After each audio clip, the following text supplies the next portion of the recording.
गेल्या 2 वर्षापासून रशिया आणि युक्रेनमध्ये युद्ध सुरू आहे. रशिया अजून जास्त आक्रमक झाला असून रशियन सैन्याने युक्रेनियन शहरे नष्ट करण्याचा धडाका लावलाय. काल रशियन सैन्याने युक्रेनची राजधानी कीव्हमधील अनेक भागात हायपरसोनिक क्षेपणास्त्रांचा हल्ला केला. यात डझनभर क्षेपणास्त्र हल्ल्यात 24 जणांचा मृत्यू झालाय. रशियाच्या वेगवान क्षेपणास्त्र हल्ल्यामुळे युक्रेनमध्ये 37हून अधिक लोकांचा मृत्यू झालाय. यामध्ये 3 लहान मुलांचाही समावेश आहे. रशियाने मुलांच्या रुग्णालयावरही हल्ला केला. यामध्ये इमारतीचं मोठ्या प्रमाणात नुकसान झालंय. वेगवेगळ्या ठिकाणी झालेल्या या हल्ल्यात 170 जण जखमीही झालेत. पंतप्रधान नरेंद्र मोदी 2 दिवसांच्या रशिया दौऱ्यासाठी मॉस्कोला पोहोचलेत. विमानतळावर त्यांचं जंगी स्वागत करण्यात आलंय. यावेळी पंतप्रधान मोदी यांना विमानतळावर गार्ड ऑफ ऑनरने सन्मानित देखील करण्यात आलंय. पंतप्रधान मोदी लवकरच रशियाचे राष्ट्राध्यक्ष व्लादिमीर पुतीन यांची भेट घेणार आहेत. भारताचे पंतप्रधान नरेंद्र मोदी सध्या रशियाच्या दौऱ्यावर आहेत. युक्रेन आणि रशिया यांच्यात संघर्ष सुरू झाल्यानंतर मोदी यांचा रशियाचा हा पहिलाच दौरा आहे. पण दौऱ्यामुळे युक्रेन चांगलाच दुखावला गेलाय. युक्रेनचे राष्ट्राध्यक्ष व्लादिमीर झेलेन्स्की यांनी या भेटीवर उघड नाराजी व्यक्त केली आहे. ही भेट म्हणजे शांती प्रक्रियेला खीळ असल्याचं झेलेन्स्की यांनी म्हटलंय. गाझामधील युद्धाला 9 महिने पूर्ण होत असताना इस्रायलमधील नागरिकांनी काल देशभरातील महामार्ग रोखून धरत पंतप्रधान बेंजामिन नेतन्याहू यांना पायउतार होण्याचं आवाहन केलंय. फ्रान्समध्ये झालेल्या सार्वत्रिक निवडणुकीत जनतेने कोणत्याही एका पक्षाच्या हाती सत्ता दिली नसल्याचं स्पष्ट झालंय.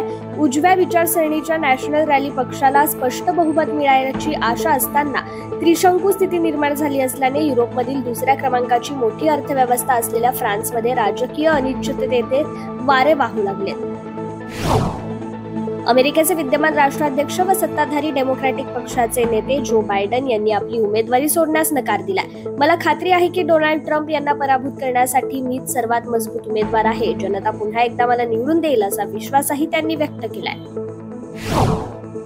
खनिज तेलाच्या जीवावर स्वतःची आर्थिक भरभराट करून घेणाऱ्या सौदी अरेबियाला सध्या आर्थिक संकटाचा सामना करावा लागतोय. सध्या जगभरात इलेक्ट्रिक वाहनांची मागणी वाढली आहे. तसेच पेट्रोल डिझेलला पर्याय म्हणून अनेक तंत्रज्ञान देखील विकसित होत असल्याने भविष्यात सौदी अरेबिया, कुवेत, कतार या देशांना आणखी गंभीर आर्थिक संकटांना तोंड द्यावं लागणार आहे. ही चिंतेची बाब असल्याने सौदी अरेबियाने या समस्येवर उपाय शोधण्यास सुरुवात केली आहे. HIV होणं म्हणजेच आयुष्याचा शेवट झाल्यासारखं अनेक रुग्णांना वाटतं. मात्र आता एका चाचणीनंतर नवी आशा निर्माण झाली आहे. दक्षिण आफ्रिका आणि युगांडामध्ये नवीन अँटीव्हायरल औषधाचे वर्षातून 2 वेळा इंजेक्शन घेतल्याने महिलांमधील HIV पूर्णपणे बरं झाल्याचं समोर आलंय. लेनकापावीर असे या औषधाचं नाव असून ते लवकरच कमी दरात बाजारात उपलब्ध होणार आहे. अमेरिकेतील टेक्सास राज्यात बेरिल चक्रीवादळाने प्रचंड हाहाकार माजवलाय. या वादळामुळे किमान 4 जणांचा मृत्यू झालाय. सुमारे 30 लाख घरे आणि व्यावसायिक आस्थापनांची वीज गेलीय.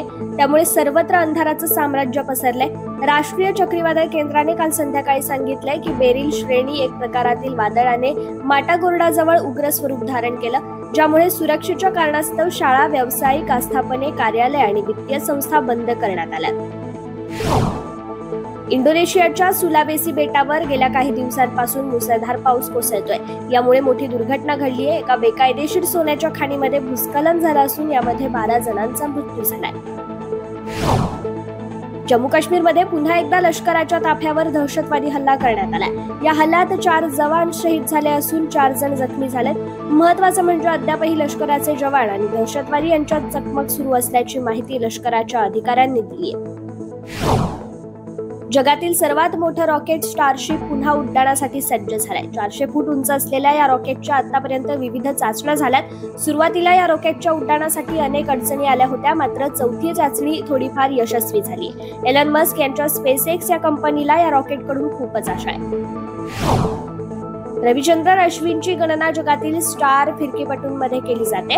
त्याने एकट्याने भारतीय संघासाठी अनेक सामने जिंकलेत. दरम्यान अश्विन ग्लोबल चेस लीग मधील अमेरिकन गॉम्बिट संघाचा सहमालक बनल्याची मोठी बातमी समोर आली आहे. ग्लोबल चेस लीगचा पहिला हंगाम 2023 मध्ये खेळला गेला होता आणि आता त्याचे दुसरे वर्ष 2024 मध्ये होणार आहे. यामध्ये रविचंद्रन अश्विनने टीम विकत घेतली आहे. अमेरिकन गॅम्बिट संघ असं त्याचं नाव असून जो दुसऱ्या सत्रात सहभागी होणारा सर्वात नवीन संघ आहे. अभिनेता सलमान खानच्या वांद्रे येथील गॅलेक्सी अपार्टमेंटवर करण्यात आलेल्या गोळीबार प्रकरणात नवी आणि महत्त्वाची अपडेट समोर आली आहे. जेलमध्ये असलेल्या गँगस्टर लॉरेन्स बिश्नोईसह 6 जणांविरोधात काल विशेष कोर्टात आरोपपत्र दाखल करण्यात आलंय. मुंबई क्राईम ब्रँचने मकोका कोर्टात आरोपपत्र सादर केलंय. 1735 पानांचे हे आरोपपत्र असून यात अटकेत असलेल्या 6 आरोपींचा उल्लेख आहे.